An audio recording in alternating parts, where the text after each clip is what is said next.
We still have a few people to join us. I think it's a busy Saturday in the city. Today the Prime Minister is in town adding to the traffic chaos. So we did expect a sparser audience than we normally get, but we'll continue with our very, very beautiful tradition of starting on time and finishing on time. So we'll stay with that. This conversation is part of the Bliss Catcher series. For those of you who are new, I see a couple of new faces. There was a young gentleman who wanted to know the story behind the Bliss Catchers, so I'll use this opportunity to introduce the program. The Bliss Catchers is a celebration of all those people who have had the courage to go out and do what they love doing in life. They're not trapped in the rat race, and they've found a way to live a more meaningful and happy life. It is inspired by Joseph Campbell, the American mythologist and author, Joseph Campbell. It's inspired by his philosophy, who said, follow your bliss, and no matter what, doors will open for you. Many of us live in fear that if we follow what we believe in doing, if we go after doing what we love doing, then something terrible will happen to us, because we will not get the income that we want, we will not be able to pay our bills, and we will be able to live a mediocre life financially, economically. But the trade-off is that in fearing that living that mediocre life, we are actually giving up the opportunity to live a full life doing what we love doing. And so this series brings into conversation people like Aparnaa and Rajesh, who are my guests this evening, who have gone on to do what they believe in doing, what they love doing. And we'll explore those stories in a little bit. But let me also tell you why I, Avis and Vani, my wife, why we curate this series. For us, inspiring people to be happy is our life's purpose. This is what wakes us up every morning and encourages us to go do what we believe in doing ourselves, which is telling people that we have one life, let's live it happily. We've been through a very difficult time in our life in the last decade. We're going through a bankruptcy, we're dealing with a bankruptcy, but this phase, this completely dark phase in our life, opened us to the idea of happiness as being about non-worrying, non-frustrated and non-suffering. Living a life where you're not trapped in your worries. Living a life when you're not frustrated if things don't add up and you're not able to do things. And living a life without asking why things are going wrong in my life. This is our idea of happiness. And this is why we come out and we do this program, not just this program, we curate 4 programs across the city of Chennai. And this is why I also wrote my book, Fall Like a Rose Petal. I deliver talks, I write a blog. You can follow me on my app called AVIS Viswanathan. You can download it on Google Play or on the App Store, and follow my blogs where I share life lessons on how we both have learned to be happy. So for us, doing this program, whether we have an audience of 100 people or whether we have an audience of 20 people, doesn't really make a difference. For us, doing this program is part of a larger purpose in our life. It gives us meaning in a very dark time in our life. And this program is particularly possible every month on the last Saturday because of a very dedicated partner we have, which is the Odyssey bookstore. The Odyssey bookstore has supported us in the last 4 years. This is the 4th season of the program, and we've been able to put this program on the last Saturday of every month without fail for the last 4 years. And that's remarkable only because of the support we have received from Odyssey. So on behalf of all of you, I'd like to thank Odyssey for their support. Paranathan over there and his team do an amazing job with Ashwin and his team helping us also. So that's the story of the Bliss Catchers. You know, my favorite poet, many of those who are regular to the show know that I'm a Rumi fan, and as I introduce my guests, I'd like to take a minute to recall what Rumi said. Rumi said that Jalaluddin Rumi, the 13th century Persian poet, said that everyone has been created for a particular work. And the desire for that work has been put in every part. Now, as long as we follow that path of going on to do what we love doing, we live a free, full life. And when we don't do it, then we live a very substandard, sometimes unhappy, unfulfilled, incomplete life. My guests today, both Rajesh and Aparnaa, are people who have gone out there and moved forward with what they believe in doing, what they love doing. They've done what Joseph Campbell tells very beautifully. They have gone into the cave that everyone fears to get into. Campbell said that it is the cave that you fear to enter that holds the treasure that you seek. நீங்க எந்த இதுக்குள்ள போக வேண்டாம்னு நினைக்கிறீங்களோ, எந்த பாதையில நீங்க நடக்க வேண்டாம்னு நினைக்கிறீங்களோ, அந்த பாதையில தான் நீங்க தேடிட்டு இருக்கிற பொக்கிஷம் இருக்கு. அந்த பாதையை விட்டுட்டு நீங்க வேற பாதையில போய் தேடிட்டு இருக்கீங்க. இந்த பாதைக்கு வாங்கன்னு சொல்றாரு Campbell. And that is what Rajesh and Aparnaa have done. Let me introduce the two of them and then invite them to be in conversation with me today. The two of them are remarkable in their own ways. Aparnaa, we know her for the last 5+ years. My daughter, Anchal, Vani and my daughter Anchal, was part of her dance theatre group called High Kicks. And that's how we know Aparnaa personally. But we have known of Aparnaa for a little over 7-8 years. And I've always been amazed by this young lady. Her belief in what she does is 150%. And she's driven to the point of being not just following her bliss, but being obsessed with her bliss. And that's what makes her a special guest this evening. She has been a choreographer, dancer, performer, actor and teacher for over 2 decades now. And much of her work has been through, at least to me, visible through beautiful productions she's put together as part of High Kicks, her dance theatre group. I remember at least a couple of them, or more than a couple of them. I remember Leap into Life. That was so fantastic. I loved The Seeker, and I loved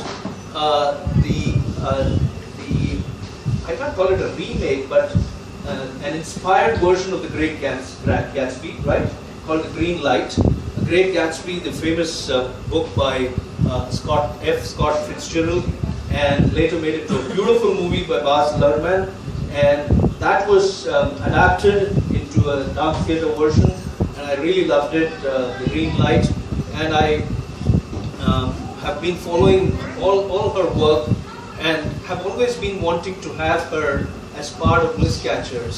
But my moment of, let me say, decision making came, I think, around last April or May. Anchal, our daughter, was moving out of High Kicks. She wanted to pursue her master's in the US, and so she was moving out of High Kicks. But yet, we went to the launch of Aparnaa's Performing Arts Institute called Madras Dance Arts, and that's when it hit me that here's somebody who's actually brought to life what she believes in. It wasn't just love for an art form, but it was to put up a center which would promote, teach, and champion the cause of free expression in the performing arts space. This is my reading. Okay? This is not what I read up anywhere, this is how I read it that day. I came back and I told Vani, I think she qualifies to be a Bliss Catcher. And of course, then we read up on you, and then finally, because Bliss Catchers is a forward curated program, it's curated well in advance, we had to talk to her last September to plan for this February meeting. So that brings Aparnaa onto our stage. Thank you, Aparnaa, for being with us. That's my brief introduction. She's a very celebrated dancer. She's won many awards, and she's also certified from the Broadway Dance Center in New York as a performer. So that is a very distinguished certification that she has from in her CV. So thank you, Aparnaa, for joining us this evening. Thank you. Thank you. Rajesh and we have an interesting thing in common. What Rajesh discovered in life, I took 40 years to discover. And which is that the most important thing in life is to be happy. Nothing else really matters. He discovered it young, I discovered it in my middle age. And that's what attracted me to him when I read about him first in Deccan Chronicle about 2 years ago. That was around the time that he was quitting the rat race, he was quitting his bank job, and he was deciding to do something of his own. So already on the model Deccan Chronicle story I tucked it away. I have a little board on Pinterest where I tuck away all interesting stories that I read about potential Bliss Catchers, potential guests for any of our shows, and Rajesh's story went there. And then a good friend, Akila Kannadasan in Hindu, followed up with another story last year on Rajesh and his journey. And that's when I reached out to Akila and got Rajesh's number. Vani and I normally meet our guests for coffee, sit down and understand their journey. And what came across about Rajesh was something very, very powerful. Here's a man who in his early 30s has absolute clarity that I don't want to do many things that other people are doing. What I want to do in my life is to be happy, enjoying the process of living and not struggling to make a living and to pay bills. He had that clarity. And not only he had the clarity மாத்திரம் இருந்தா போதுமா, அதுக்கு ஒரு துணிச்சல் வேணுங்க, அந்த தைரியம் வேணும். அந்த வேலையை விடுறதுக்கு ஒரு பேங்க்ல 12 வருஷம் வேலை செஞ்சு நல்ல கம்ஃபர்டபுள் பொசிஷன்ல இருக்கும்போது அந்த வேலையை விடணும் அப்படிங்கிற ஒரு துணிச்சல் வரும். அந்த துணிச்சல் எங்கேருந்து வருதுன்னு தான் இந்த கேள்வி, என்னுடைய மெயின் கேள்வி. அது எப்படி அந்த ஜேர்னி இவால்வ் ஆச்சுங்கிறது தான் நம்ம இன்னைக்கு எக்ஸ்ப்ளோர் பண்ண போறோம். So that's Rajesh's background. He runs his own small enterprise today called Tamizhan Curries, which is based in Tambaram, where he makes homemade curries and distributes it to his customers. And then he does something remarkable. He has a dairy with 9 cows, right, in his backyard.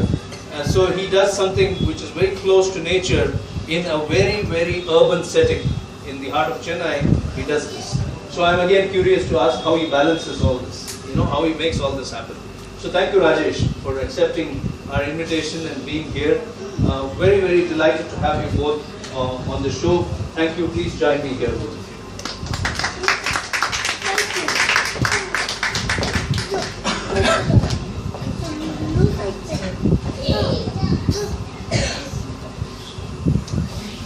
Thank you. For those of you who joined a little late, my name is AVIS and I'm seeing a lot of new faces, and that's very exciting. Then the Bliss Catcher message reaches a lot more people. Thank you so much for joining us. The way we structure the show is that I'll be in conversation with these two beautiful people for about 50 minutes till about 8:05, 8:10, and then we will open the floor for questions with the audience. There will be an audience interaction, and we will wrap it up with what we call a quiz segment. Actually, there are 2 quiz segments. Let me introduce you to both the quiz segments. In one segment, which will be midway around 7:40, we will be asking you questions about each of them. Whoever answers the question gets this beautiful Bliss Catcher mug that Odyssey has put together. Okay, it's a beautiful mug. Your morning tea or coffee tastes very different when you drink it in the Bliss Catcher mug. So go for those quiz questions. And we also have a quiz segment at the end of the show where my guests will be asking you questions and you get a chance to win mugs again. So totally there are 4 questions and 4 mugs to be won today. So stay with us all the way through. Okay, that's the format of the conversation. We're all set. Can we get started? You're feeling good, both of you? Comfortable in those bar stools? Okay. I take a little time to settle in. I'm comfortable as you can get. Yes, I know. It's got a small base, so and it keeps revolving. I have short legs, so I hate that. Okay, so we're all set. Let's get into the conversation. The mics are here. Would you like to pick them up? Is that required? Yeah, because they need it for the video recording. This will also go on to YouTube, so by early next week. So larger platform to embarrass ourselves on. No, I think this is going to be a very fantastic conversation because your stories are so fantastic. So let me start with you, Aparnaa. Aparnaa, there are 2 qualities in you that I see. So I'll go one by one. One is this obsession with the performance space, right? I call it obsession. It's a very carefully chosen word. There are people who do dance or performances for a hobby. There are people who do it as a profession. There are people who do it as sheer art form. But I think obsession is about loving it more than yourself. This is what I see in you. The way you have led high kicks, the way you're leading Madras Dance Arts now. So I want you to talk a little bit about your early influences. When did you discover you had it in you to be a dancer? And were there any inspirations early on that changed your thinking about this entire space? Okay, wow. I think for me, I've always liked being a storyteller. As far back as I can remember, maybe 5, 6. From that time, I've liked elaborating my day and what happened in the day at home and adding a lot of flavor to it, so to speak. And I know that it was something that really entertained my family, my grandparents. My mom was also doing a evening course at that time, being a single parent. So my grandparents took care of us a lot, and I know that it really entertained them. And I was always very athletic in gymnastics, and I liked moving. As you can see, I can't speak without moving my hands and my head. And but I think how this whole inspiration came about was, it's actually not a very, it was not a positive start though. I remember that we had a lot of little plays and dances in school, and even though my mother was my class teacher in 3rd grade, I was not like it. We had a lot of events where I would always get picked to be in the dances, and I think the first dance that I did, I remember I was in UKG, and it was for that Milay Sur Meera Tumhara, and I was the Kannadika tribe. I remember that so well because there's a picture from that. But I was always picked, I think, to do a lot of the witch roles, or the evil roles, or the boy, or the bad person. And I remember when we were in 2nd grade, I think there was a play of Snow White and the 7 Dwarfs that happened in our old school, and I really wanted to be Snow White. And of course, they wouldn't pick me. And it was a very evident thing for me that, okay, I'm not being picked because of my skin color or how I look. And for me, I think at some point that day, it stuck in my head that I'm going to show you guys.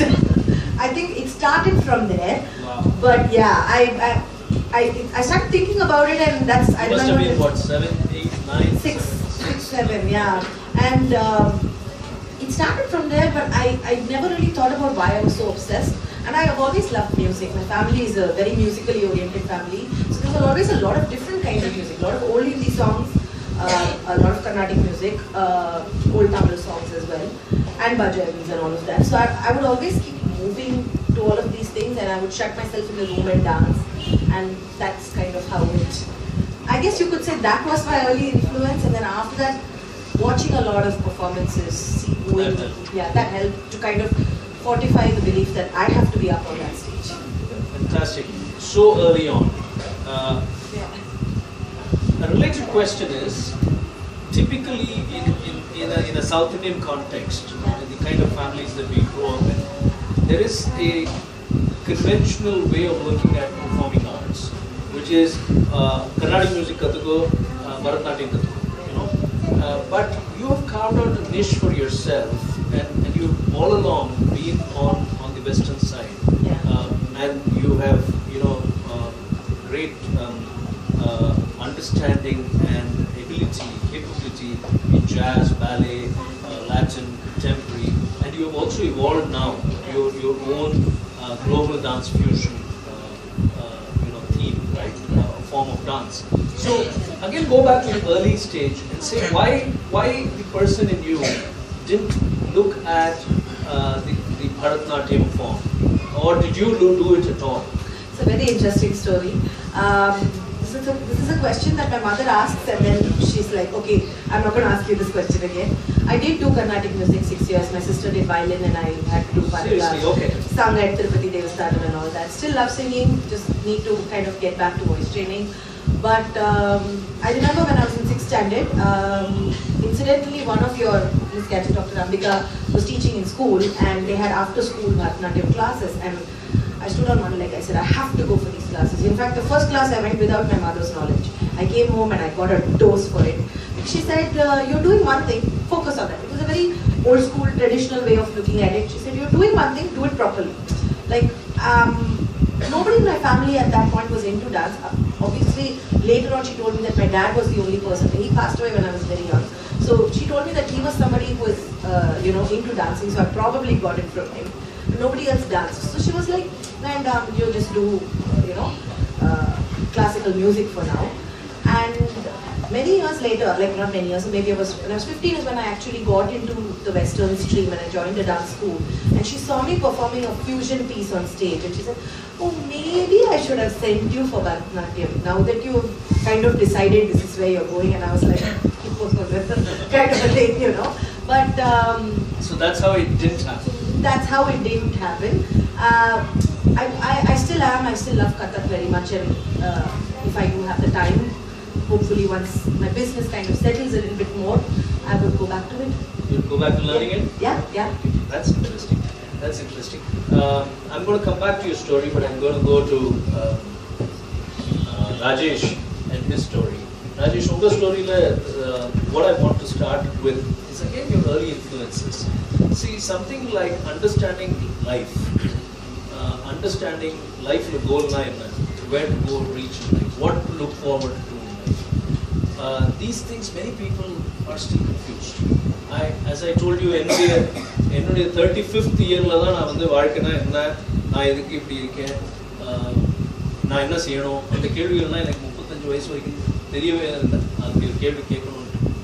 so in the young age, what kind of early influences did you have as a child? What was the kind of family value system? What can I be part of as a child? And child goals were please use the mic for the recording. Specific incident generally ஒரு கேள்வி எல்லாத்துலேயும் கேட்டுகிட்டே இருக்கணும். யார் சொல்கிறதையும் முழுசாக கேள்வி கேட்காம ஏற்றுக்காத ஒரு பழக்கம். ஸோ யார்கிட்டனாலும் கேள்வி ஏன் இது பண்ணணும், ஏன் இதை செய்யணும், எதனால் சொல்ல அந்த ஒரு பேக்கப் மைண்ட் அங்கே இருந்துகிட்டே இருந்ததுனால ஸோ எந்த ஒரு விஷயத்தையுமே ஆராய்ச்சி பார்க்கணும்னு ஒரு சரியா தப்பா ஏன் செய்யணும், மற்றவங்களும் எதுவுமே செஞ்சது எப்பயுமே எனக்காக என்ன செய்ய முடியும், இல்லை என் பாயிண்ட்டாக கரெக்டாக இருக்கா, அந்த பாயிண்ட் அது மட்டும் தான் செஞ்சிருக்கேன். இன்ஃபர்மேஷன் கேட்டிங்கன்னா ஸ்பெசிஃபிக்காக சொல்லணும்னா அப்பா ஒரு கம்யூனிஸ்ட். ஸோ அவரோட பார்வை கொஞ்சம் நம்மக்கிட்ட அப்படியே உண்டு. அது இல்லாமல் அவர் வே ஆஃப் லைஃப், அவர் கடன் வாங்க மாட்டார், அவருக்குள்ளே இருக்கிறத வச்சு வாழ்வாங்க. இவருக்கு is man who self satisfied. எப்பவுமே அவருக்கு என்ன போதுமோ அது. சின்ன வயசுலேருந்து ஒரு அந்த சொல்லி கொடுத்து வளர்த்துருக்காங்க. எப்படின்னா ஒரு இடத்துக்கு போகிறோம்னா ஒரு நார்மல் மிடில் கிளாஸ் பண்ணி அப்பயே சொல்ல வரப்பா இது வந்து கோல் ஸ்பாட் இருக்கும். அந்த வயசுல கோல் ஸ்பாட் இருக்கும், ஒரு பசங்க இருக்கும். நான் கோல் ஸ்பாட் கேட்டேன்னா அதெல்லாம் சொல்லி இதுன்னு சொல்லுவார். அப்போ let me pick any one of it. So you have the freedom of choice, but after the education. Yeah, but still you will give a clear idea of what is what. So அதனாலே வந்து அந்த எப்பவுமே அந்த ஒரு முடிவுகள் எப்பவுமே எடுக்கணுன்ற guide இருக்கு. So that அதுதான் இது வந்து ஸ்பெசிஃபிகேஷன் கிடையாது. எப்பவுமே ஒரு எண்ணம் உண்டு, நம்ம மட்டும் தனியாக கிடையாது. It is all about society. We all move in together. We live as a society and everybody have the duty of something to give back to society. So அதனால என்னை பொறுத்த வரைக்கும் சின்ன வயசுலேருந்து இருந்திருக்கான். நாட் எனி ஸ்பெசிஃபிக் ரீசன் ஒரு கிடையாது. might be my lot of this. What about when you entered teenage? There are chances that there might have been other influences in terms of helping you look at life very differently, right? For teenager இருக்கும்போது பொதுவாக வரது வந்து ஒரு cricketer ஆகணும், ஒரு actor ஆகணும், R எனக்கு இருந்தது வந்து ரொம்ப பேர் சம்பாதிக்கணும், புகழ் சம்பாதிக்கணும், பணம் சம்பாதிக்கணும் அப்படிங்கிற ஆசையெல்லாம். உங்களுடைய அந்த ஸ்டேஜில் what was the kind of influences playing on in your life? எல்லாருக்கும் இருக்கும் மாதிரி தான். ஒவ்வொரு வருஷமும் ஒன்று இருக்கும். ஓகே. எப்பவுமே ஒரு டக்குனு ஒரு கிரிக்கெட் இருக்கும், டக்கு கிரிக்கெட் இருக்கும், இல்லை அது மாதிரி இருக்கும். But no specific. நான் அந்த வெரி ஆவரேஜ். அதுதான் எப்பயுமே வந்து இதில் எக்ஸல் ஆகும், அதில் எக்ஸல் ஆகும் இருக்காது. ஒரு படத்தை சொல்லுவாங்கல்ல, இருக்கிறது தெரியாமல் இருந்துட்டு போவோம் அப்படின்னு. அது மாதிரி ஒரு கேரக்டர் தான். பட் அதான் அது ஒரு தெளிவு இருக்கும். நம்ம வந்து கன்சர்வேட்டிவான பையன், அது மட்டும் தெரியும். எனக்கு என்ன வரும்னு தெரியுதோட எனக்கு என்ன வராதுன்னு தெரியும். ஸோ அதில் நான் ரொம்ப தெளிவாக இருக்கேன். இது எனக்கு வராது, அதே மாதிரி எனக்கு வரும்ன்ற விஷயத்தை நான் யாருக்கும் சொல்லுவேன். ஸோ அது மாதிரி தான். நீ சொன்ன மாதிரி ஒரு நார்மல் டீனேஜ் பாய் என்ன பண்ணுவான், எல்லாத்து மாதிரி ஆசைப்படுவான், எதுலேயும் சீரியஸாக எடுத்துக்க மாட்டான். ஸோ அதே மாதிரி கேரக்டர் தான். அப்போ அடிப்பு உட்பட சேர்த்து எல்லாத்தையுமே எப்பயுமே I can keep my head out of water. அதுதான் என்னோட ஸ்பெஷல். சர்வைவ் பண்ணிடுவேன் எல்லாத்துலேயும். Never been good smart or excel survive தான். So it was a normal childhood raised with some clear value systems which came more from experiences of the way your father spoke to you and spoke at home, and பெரிய ஒரு bombastic goal or direction அப்படி எதுவும் கிடையாது, right? You were ஒன்று சொல்லணும்னா அப்பா எப்படி ஒரு பக்கம் இந்த மாதிரி, அம்மா வந்து ஒரு மாதிரி ஒரு பக்கம். அப்பா வந்து ரொம்ப கன்சர்வேட்டிவ், அம்மா தைரியம், நீங்கள் போய் டேரக்டாக பேசுறது எது வந்தாலும் அது மாதிரி. ஸோ அவங்க ரெண்டு பேருமே சொல்லும்போது என்னன்னா, ஒரு பக்கம் நம்மளுக்கு அந்த கன்சர்வேட்டிவ் தாட்ஸ் இருந்தாலும் யாரை பற்றியும் பயப்படுறது கிடையாது. பயந்ததோ இல்லை ஒரு 4 பேர் இருக்காங்கன்னா போய் பேசணுமோ இல்லை நம்ம எப்படி நினைப்பாங்களோ அது மாதிரி எந்த எண்ணமும் கிடையாது. Right for me it is right. அதுதான் அந்த ஒரு ஆட்டிடியூட். ஜென்ரலாக என்னன்னா ஒரு சோஷியல் அவேர்னஸ் இருக்கும் எப்பயுமே. நம்மளோட கஷ்டப்படுறவங்களை பார்க்கும்போது அந்த ஒரு எண்ணம் இருக்கும். ஸோ ஏதோ ஒன்று நம்ம செய்யணும். You can be very normal, you can be very self சென்டர்டாக இருக்க முடியாது. அது மட்டும் ஒரு எண்ணம் தான். பட் எதுவுமே அந்த டைம்லாம் பெரிய ஒரு தாட் ப்ராசஸ் நம்ம ஒன்றுமே கிடையாது. எப்பயுமே ஒரு ஃபீல்டு இருக்கும். சாப்பிடும்போது பக்கத்தில் இருக்கிறவங்க எல்லாரும் சாப்பிட்டாங்களான்னு யோசிச்சு சாப்பிட்ற ஒரு That was your upbringing. That's how you look at the world. Very nice. Let me ask you one more question before I go to Aparnaa. அப்போ இந்த மாதிரி ஒரு கான்டெக்ஸ்ட்ல இருக்கும்போது bank job, you took up a bank job, right? So என்ன மாதிரி education பண்ணீங்க, எப்படி ஏன் பேங்க் எடுத்தீங்க? You could have gone into any other line, but how did the bank job happen? And அதில் grow ஆன போது you seem to have done very well for your age. Like you must have been 30 when you were doing like in a newspaper article I read, you were earning 12 lakhs per annum. So what was the kind of educational background that you had, and avlo nalla oru climb eppadi vandhathu அந்த job growth? It's not bank job, it is bank mutual fund division. It is sales. Okay. I can't do any clerical work. உட்காந்து ஒன்று கூட எழுத முடியாது, ஒரு இடத்துல உட்காரவே முடியாது. அதான் தெரிஞ்சு when I was in the sales. But நான் பண்ணது வந்து I did my MBA in PhD Coimbatore. So அதில் கூட 153 ஸ்டூடெண்ட்ஸ் மொத்தத்தில். அதுலேயே கிராஜுவேஷன் வந்து பிகாம் பண்ணேன், SIVT தாம்பரம் பக்கத்தில். And you did an MBA. MBA in So it marketing. was a very predictable path. Graduation political MBA, so a bank-related, financial services-related job was a normal. MBA கூட வந்து என்னோட ஃபோர்காஸ்டோ இல்லை நான் வந்து plan பண்ணலாம். MBA வந்து என் friend படிக்கணும். அவன் சொன்னான் எங்கள் அம்மா கிட்ட MBA சேர்த்துவங்க MBA பிகாம் சொல்ல முடியாது. அவங்க தான் கஷ்டப்பட்டு போனாங்க சேர்த்து பெரிய ஒரு கற்பனையோ பெரிய ஒரு பிளானோ அதெல்லாம் ஒன்றுமே இல்லை. Take life as it comes. So MBA பண்ணோம். அங்கேயும் பெரிய எக்ஸலாம் கிடையாது. சர்வை ஓகே. அதுக்கப்புறம் இந்த வேலைக்கு போகும்போது தான் என்ன இருப்பேன் எப்படின்னா அந்த 30 இயர்ஸில் நான் வந்து ரேஞ்ச் வந்தேன் அப்படின்னு சொல்லும்போது அது it is about interacting with people. சரி இன்றைக்கும் நான் என்னோட சேல்ஸை பொறுத்த வரைக்கும் I never been no and very very informative very knowledgeable guy அப்படிலாம் I know how to handle people. I was to distribution business. என்னை வந்து மியூச்சுவல் ஃபண்டை டிஸ்ட்ரிபியூஷன் மூலிமா வைக்கிறேன். My customers are bankers or national distributors அவங்கலாம். So எனக்கு வந்து ஒருத்தவங்ககிட்ட ப்ராடக்ட் பேசுறதோட I create relationship with people. So அதுதான் எனக்கு யூஸ்ஃபுல்லாக ஓகே. என் வாழ்க்கையில் என்னோட நம்பிக்கை என்னோட வாழ்க்கையில் எல்லா க்ரோத்துமே you should be at the right time at the right place. அவ்வளோதான். நீங்கள் ஒன்றும் பெருசாக கஷ்டப்பட்டு வேலை செஞ்ச கூட வளர முடியும். அந்த நேரத்தில் அந்த இடத்துல இருக்கணும். ஆப்பர்ச்சுனிட்டிஸை கரெக்டாக பயன்படுத்திட்டு இருக்கணும். அவ்வளோதான். ஓகே ஐ போக மாட்டேன். So it was always survival and doing well for yourself in whatever you were given.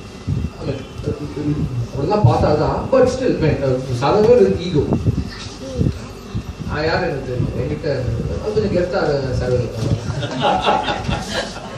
Okay, so two beautiful perspectives emerging there. One is somebody who set out to dance, to show the world that look what I can do, and another looked at life from the point of view of doing whatever was available in the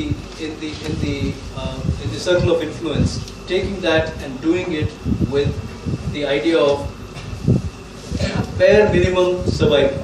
So those are two perspectives that are picking up. The stories will get very interesting now as I go on with the questions.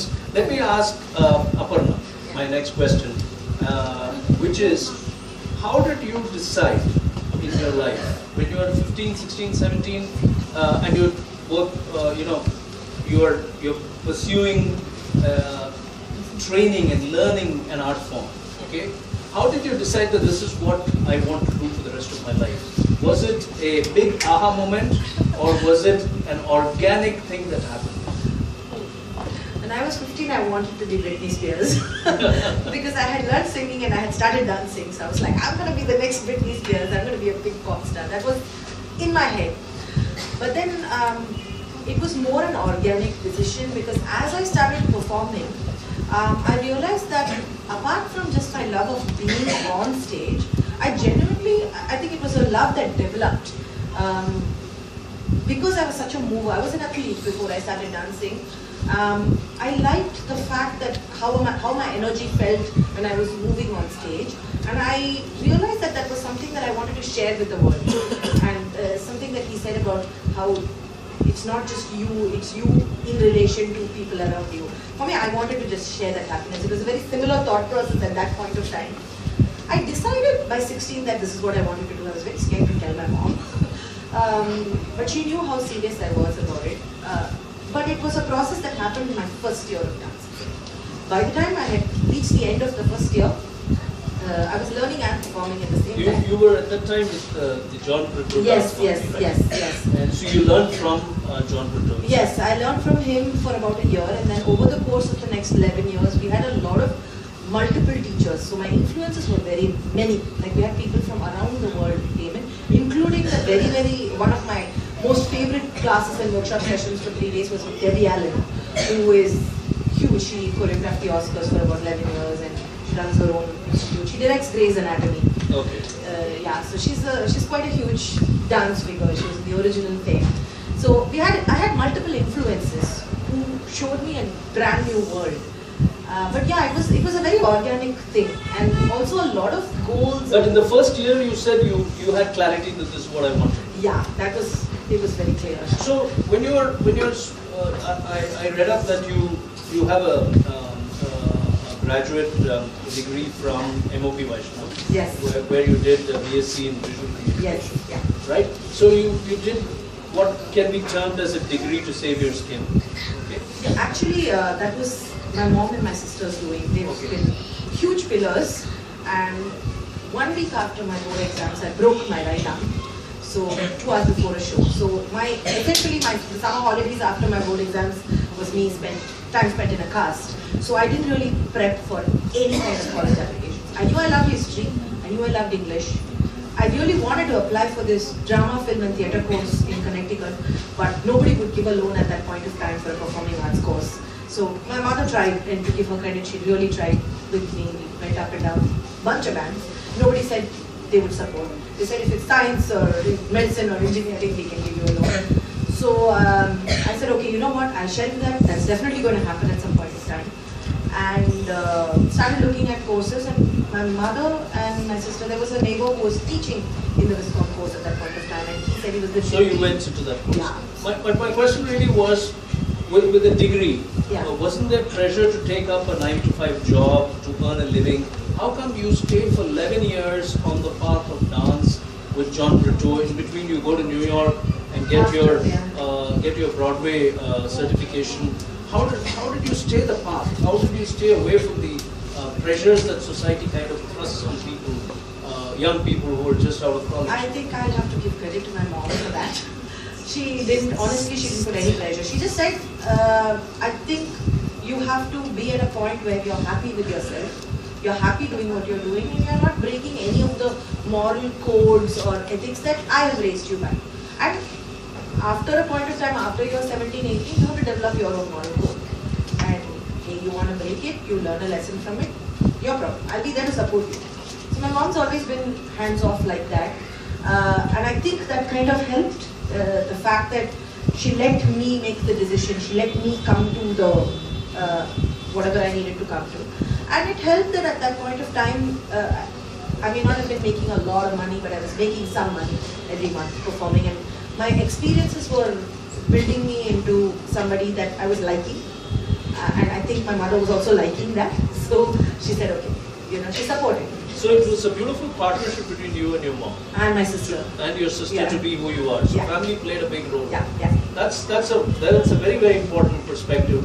I think many people struggle with the need for family support. Here's a fascinating story of how the family actually supported. We're seeing that in his story as well. We'll come to that in a minute. But the most powerful line that you just used is that your mother wanted you to be happy for who you are and allowed you to take your decisions yourself, which is, I think, an amazing thing to do.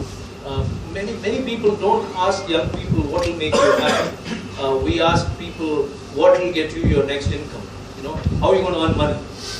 If you choose a profession or a line which is off the beaten path, how are you going to make an income?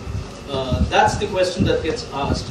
Not necessarily a question saying, are you happy doing what you're doing? I'm 35 years old, my mom's never asked me that question. Not That's once. Amazing. I wish Chitra was here to celebrate I wish she was this. here too. Yeah, she lives in Thiruvannamalai, but I think Chitra will send you the link and Chitra will see this conversation on her laptop. And this is a great moment as a parent, as a child, to celebrate. So she's never asked you that question, and it's always been about happiness. And are you happy doing what you're doing?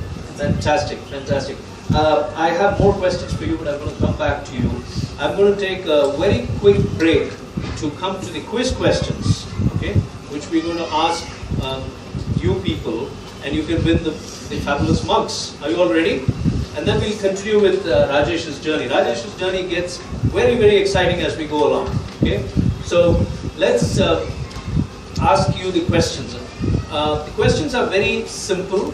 Anybody can answer, so I'm not even banning anybody from high kicks or from the families over here, which is Aparnaa's family, or from the high kicks family, or from Rajesh's family here. Anybody can answer.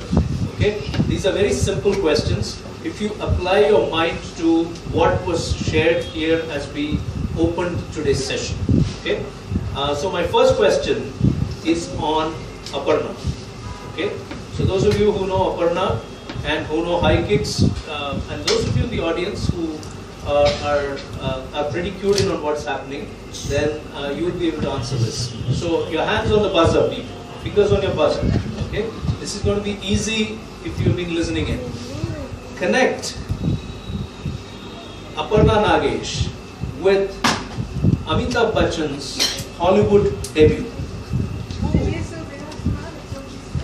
Hollywood debut. Amitabh Bachchan's Hollywood. Yes, The Great Gatsby. Yes. How does it connect? They perform the Gatsby show? Yes, absolutely, yes. We don't have half a mug, so I'll give the mug to Apurva, who's making an appearance at Bliss Catchers after almost a year, so thank you so much. And your first cup. So that's the beautiful mug that Apurva won. So it stays with the Manichandra family. I call them the first family of the Bliss Catchers.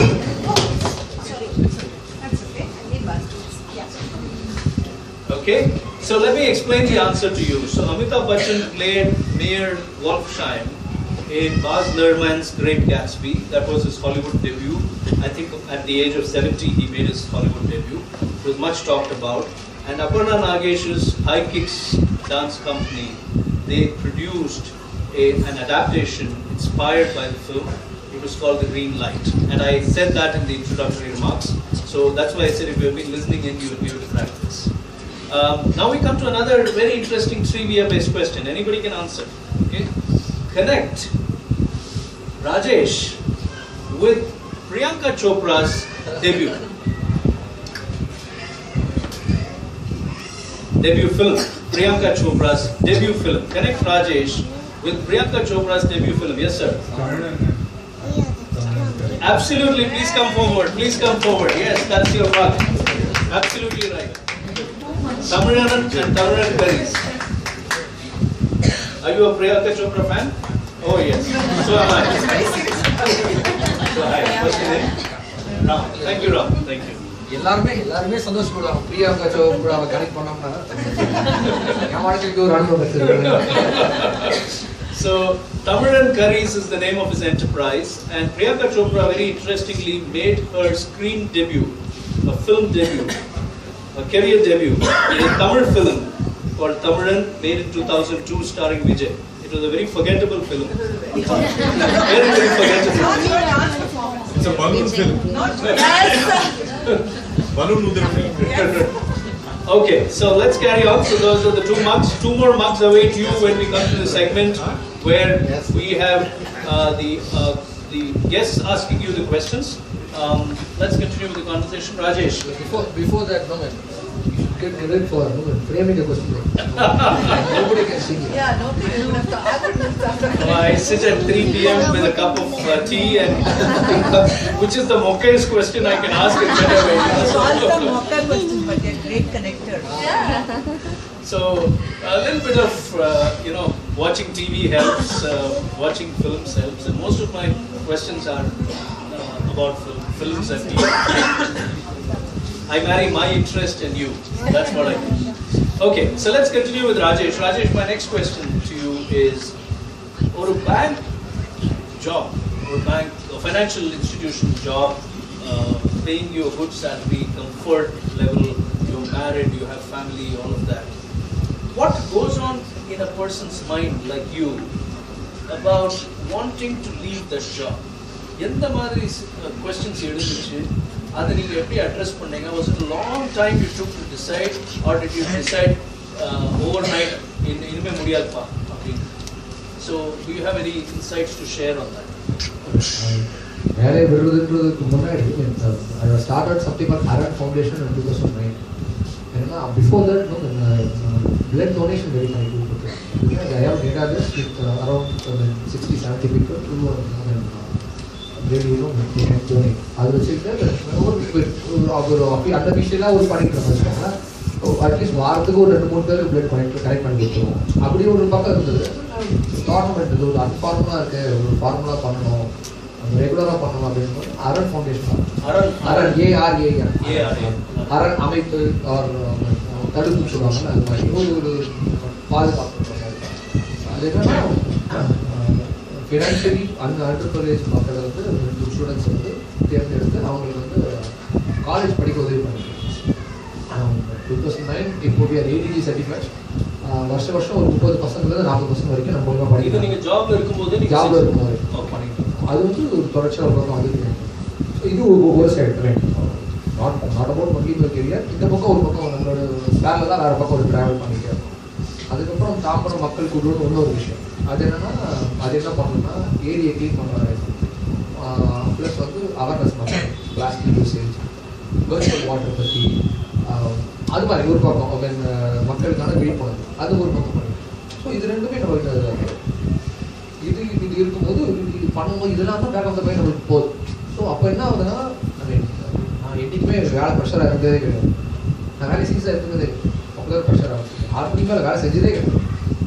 6 மணிக்கு 9 மணிக்கெலாம் போகிறோம், 6 மணிக்கு வெளியே வந்துருக்கேன். யாரும் கேட்க மாட்டாங்க. ஏன்னா சேல்ஸ் வேலை அவ்வளோதான். அது மீறி டூ மை டார்கெட். இல்லைனா டார்கெட் பண்ணலாம்னா என்னால் பண்ணணும், யாராலையும் பண்ண முடியாது அப்படின்ற ஒரு எண்ணம். என்ன விஷயம்னா நான் ஸோ கம்ஃபர்டபுள் ஜாப். அதாவது ப்ரெஷரும் என்ன நான் பாசா திட்டாக தான் சந்தோஷம் தான். என்ன யாரும் திட்ட மாட்டாங்க. அது மாதிரி தான் இருந்தேன். என்னன்னா ஒரு கட்டத்தில் எதுக்கு பண்ணணும் சார் நீ கேட்டீங்களா ஒரு என்னென்ன மனசில் ஒழிச்சு அது என்னன்னா you are very strong about what you think. அது இவ்வளோ கேள்வியெல்லாம் மனசில் வராதுன்னு தோணுங்க. என்னன்னா நான் யோசிக்கும் போது அது நிறைய சொல்லலாமா பரவாயில்ல நீங்கள் சொல்லுங்கள். என்னன்னா நிறைய இன்சிடென்ட்ஸ் இருக்குது. எப்படின்னா என்னதான் ஒருத்தர் வந்து க்ளோஸ் ஃப்ரெண்டாக இருக்குது, you leave your tea all the same person எல்லாம் பண்ணுறீங்க. ஆனால் வந்து மார்ச் மாதம் கடைசியில் அங்கே ஒரு எதிராளி பார்க்குறாங்க. ஆப்ரேஷன் வந்தோடனே உனக்கு வந்தது எனக்கு வந்தது ஒரு எதிராளியை பார்க்குறாங்க. இது ஒரு பக்கம். ரெண்டாவது நீங்கள் எப்படி ஒருத்தர் அதே இது பண்ணுறது ரேட் பண்ணுறது. நான் வந்து பேங்கிங் கூட அதிகமாக இன்ட்ராக்ட் ஒரு பேங்கிங் ஒரு ஆர்எம் கிட்டேயோ இல்லை ஒரு ரீஜனல் மேனேஜர் யார்கிட்ட பேசினாலும் என்ன பண்ணாங்கன்னா ஒரு போய் உக்காந்தோன்னா ஒரு செல்ஃபோன் மேலே வைப்பாங்க, ஒரு வாட்ச் உங்களோட காசாவி மேலே பேச போகிறது ஃபினான்ஷியல் பற்றி. இதுக்கு எதுக்கு செல்ஃபோன் இது மேலே வைக்கிறாங்கன்னா நான் என்ன செல்ஃபோன் யூஸ் பண்ணுறதுன்றது வந்து நான் என்ன கார் வச்சு என்னோடய ஸ்டேட்டஸ் நாங்கள் அதான் இது பண்ணுறோம். உங்கள் பேச்சுக்கு இல்லாத மரியாதை உங்கள் கார்டு இருக்கும், நீங்கள் என்ன டெஸ்டினேஷன் இதெல்லாமே நம்மக்கிட்ட அங்கேருந்து this is not the right place for நீங்கள் யோசிக்க ஆரம்பிக்கும். அவ்வளோதான் என்ன பண்ணுறாங்க எல்லாருமே. அந்த பெண் ஏஜ் பார்த்தீங்கன்னா கேவலமாக இருக்கும். அது 5-2 ரூபா பெண்ணு அவ்வளோ அழகாக இருக்கும். வீம்புனாலும் வாங்கி அந்த பெண்ணு அது அது விற்போம். நாங்கள் பேக்கர்ஸ் வாங்கி வச்சுக்குவாங்க. ஈடு போகிறாங்கன்னா உள்ள டிராவல் என்ன கதைன்னா அது வந்து மற்றவங்களுக்காக நீ பெண்ணை வந்து நீங்கள் மேலே வச்சுக்கிட்டு அது என்ன அர்த்தம்னா அந்த பெண்ணு வந்து அந்த 2500 ரூபா பொருள் இவ்வளோ பெரிய ஒரு மனுஷனை இதெல்லாம் பண்ணுறது it becomes base of your. அதுதான் வந்து அதெல்லாம் வந்து கேள்விகள் கேட்கும்போது உங்களுக்கு வந்து இந்த மொத்த சிஸ்டமே நம்ம கேள்விகள் உண்டாகிற மாதிரி. எனக்கு இல்லாத மரியாதை, நான் பேசுறதுக்கு இல்லாத மரியாதை, நான் யூஸ் பண்ணுற பர்ஃப்யூமுக்கு இருக்க மரியாதை, நான் வச்சுருக்க பெண்ணுக்கு மரியாதை, நான் போட்டுக்க லூயிஸ் இப்போ ஆகச்சோடியான ஒரு மரியாதை எனக்கு இல்லைன்னா அப்புறம் நான் யார்? நான் யாரை ஏமாத்துறேன்? என்னையா இல்லை அவங்களையா? அப்போ வந்து பாடி ப்ரிவிலேஜ் பண்ணுறது நான் தச்சா பரவாயில்ல இதுதான் நான் வேற ஸ்மெல்லாம் ஒரு சயின்ஸே இருக்குது. அது தெரியாமல் நம்ம ஸ்ப்ரே ஆச்சு. அது நான் அது கூட நான் தப்புன்னு சொன்னது என்னோட வியூ. நான் என்ன சொல்லுவேன்னா அது வந்து டிட்டர்மைன் பண்ணுறதே எனக்கு பிடிக்கல. இந்த கூட வேலை செய்கிறவங்கள அவர் வயசுக்கு கொடுக்காத மரியாதை, அவருக்கு டெஸ்டினேஷன் கொடுப்பாங்க. இதே வயசில் இருப்பார், அவர் மேனேஜராக இருப்பார், அவருக்கு ஒரு மரியாதை. அதே வயசில் இருப்பார், அவர் செக்யூரிட்டியாக இருப்பார், அவருக்கு மரியாதை. ஸோ எனக்கு அது உடன்படாது. யாராக இருந்தாலும் அவங்க செய்கிற செயலுக்கும் அவங்க வயசுக்கும் அவங்க மரியாதை. ஒரு எக்ஸாம்பிள் சொல்லாமல் டைம் எடுத்துனீங்க. இல்லை, let me ask you a question here. இந்த மாதிரி யோசனைகள் வரும்போது நிறைய பேர் வந்து ஒரு பக்கம் ப்ரெஷரையும் பார்ப்பாங்க இல்லையா.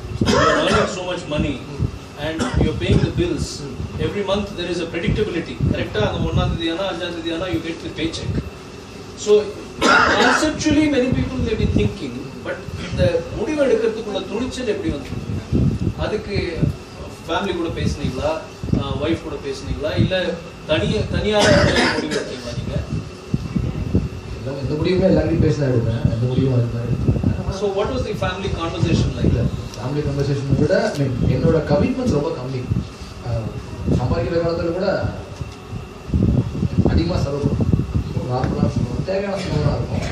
லாவிஷாக செலவு பண்ண மாட்டோம். போயிட்டு I won't show off. So அதெல்லாம் எனக்கு செலவு பெருசாக இல்லை. கமிட்மெண்ட் இல்லை. எல்லாம் வீடு வாங்க சொன்னாங்க. கட்டின ஒரு வீடு போதும், அது வீடு வாங்க. காரை மாற்ற சொன்னாங்க, அதுவும் வாங்க. ஸோ அது பிரச்சனை இல்லை. வீட்டில் சொல்லும்போது ஒரு பயம் தான் இருக்கும். ஏன்னா நீங்கள் சொன்ன மாதிரி அப்பா அம்மா எல்லாருமே என்னன்னா மனைவியிலேருந்து எல்லாருமே வந்து ஒரு பயம். எப்படின்னா என்னடா இவ்வளோ சம்பாதிக்கிறேன். அதுவும் என்னோட க்ரோத் பார்த்தாங்க. படத்தில் வர மாதிரி சைக்கிளில் போனால், பைக்கில் போனால், காரில் போனால் அதே ஒரு க்ரோத் அப்படியே கையில் கட்டிட்டு காரில் சொந்தக்காரலாம் உன் பொண்ணு சூப்பர்வா அப்படின்னா அவங்களுக்கு ஒரு மைண்ட் செட் இருக்காங்க எல்லாரும். திடீர்னு அதை உடச்சி பையன் வாடகை போகிறான் வீட்டில் வந்து மனசு எப்படி இருப்பாங்க.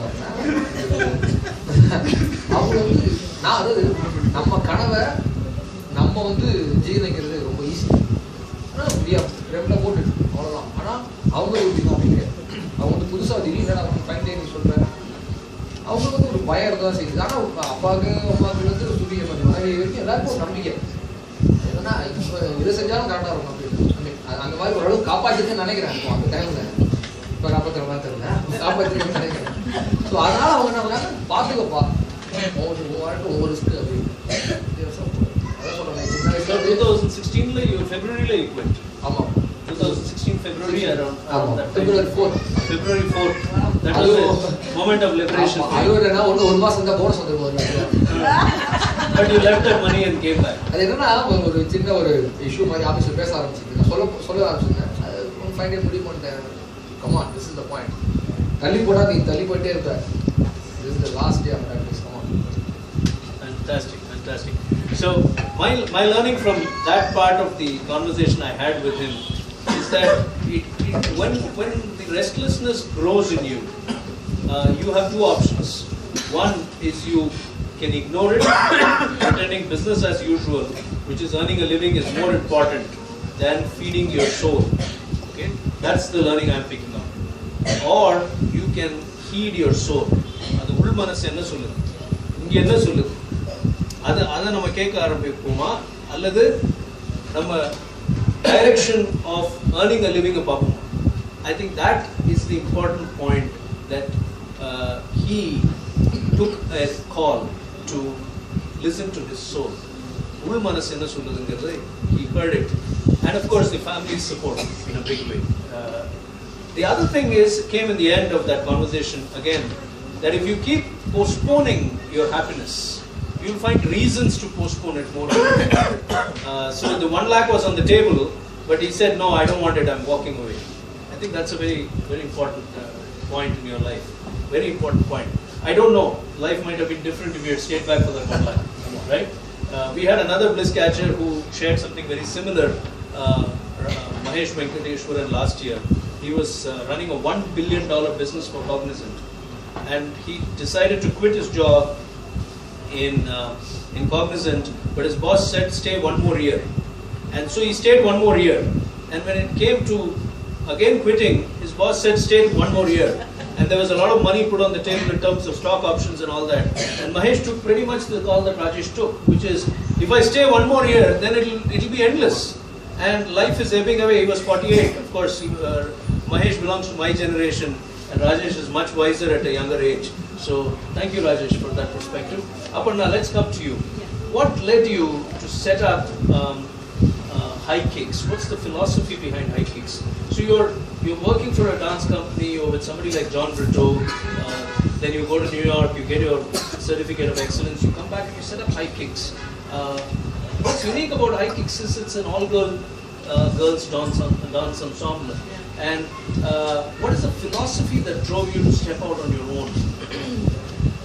Actually, it was less of a philosophy and more of it was time kind of a thing. And it's very funny how there are so many parallels. I mean, it's the first time I'm also speaking to somebody else.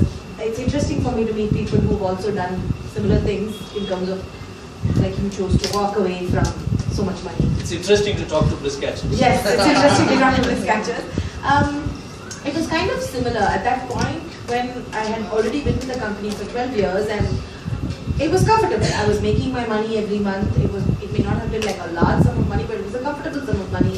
I was traveling, I was meeting people, but it became far too much like a job, which I didn't want to be. And I realized that I wanted to be doing slightly different things with my dancing. And I realized that I had put exploring that on hold for about the last 5 years. It was the same thing.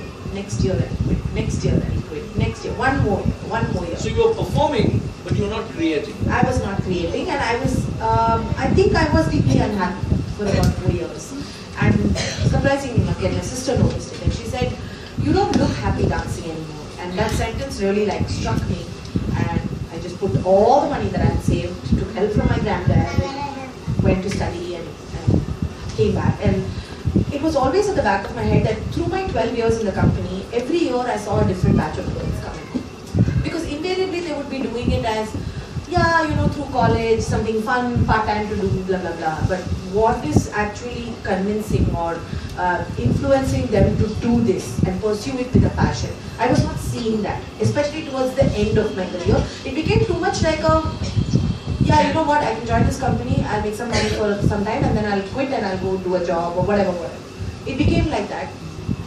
So I said, why is there a lack of a platform for young women in the city to be able to look at this as a serious career option, or to look at dance and movement as something that they can explore and really stand up for and tell their parents, hey, you know what, I want to study this, or I want to, you know, do this further.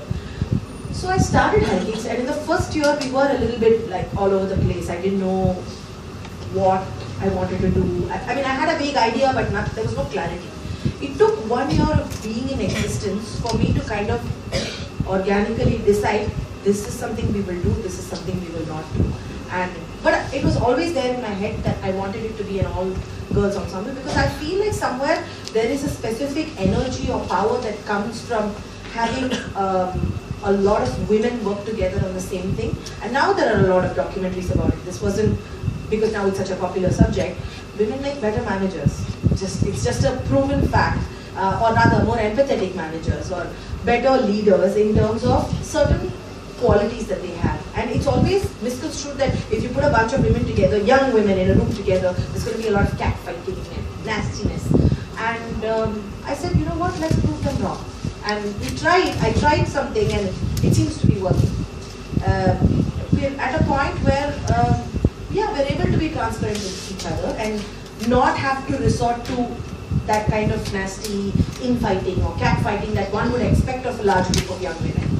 And I think it comes from just setting good examples. So I try my best. So that's the idea behind hikings. Yeah. Okay. I have a few inferences to take, but let me first say, I don't think women just make good managers or good moms or good companions. I think women make things and people better. Absolutely. And that's been my learning. So, I said this morning at a performance in Stella Maris College, and I said the greatest superpower that you can have is being a woman. And I think that, I honestly think it's true. It has nothing to do with... I'm glad you said that. You know, I wouldn't have survived the past decade without the support of my superwoman. I wouldn't have survived the past decade. So that's one point of view personally I had to add.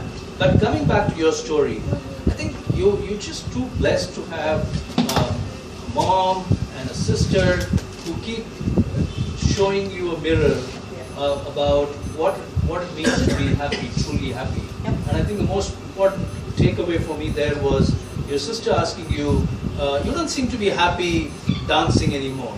That's a very, very pivotal question. Joseph Campbell enna solrarna, when you are following your bliss, you will be thrust in a zone where people will come to you. And in her case, it happened to be a sister. But people will come to you and point you in the right direction.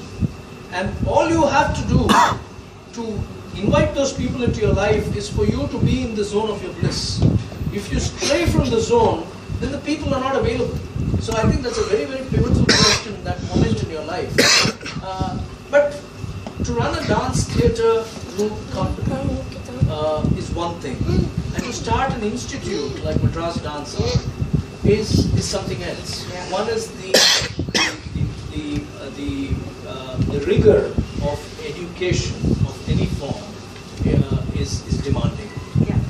The other is the rigor of entrepreneurship, because when you set up an institute, it also has to fend for itself, right? So how do you balance as a person your inner urge, your joy, your creativity with the demands and pulls and pressures of entrepreneurship? Okay, I'm going to be very honest. first year has not really been about balance. It's been more about catering to the demands of the entrepreneurship because it's the first year. Yes, I have not been able to completely creatively do everything that I want to do, but I did manage to pull off 2 productions, so I'm happy with myself. And I think regularly meeting the company and training with them, that 6 hours every week gives me that outlet, and also the classes that I teach and the schools that we teach in kind of is able to give me the creative outlet that I need to forget about work, you know, the administrative part of it for a few hours every week at least. But yeah, I think one thing that we've successfully managed to do last year was bring in startup funding and business partners who are able to help us see how we can take the business in a great direction without having to compromise on what we do as a company or as an institute. Which I could think, for me, I feel like the universe constantly sends blessings when I need it. So today for me, my faith in the universe is unshakable. Like anything happens, I'll be like, okay, it'll be fine. Fantastic, fantastic. I think that's the key. The word faith is often associated with an external resource. But if you examine the idea of faith, you and I have been created without asking. We could have been created as a rock, as a tree, as a snake, as a rat, as a dog, as some inanimate object or some worthless species somewhere.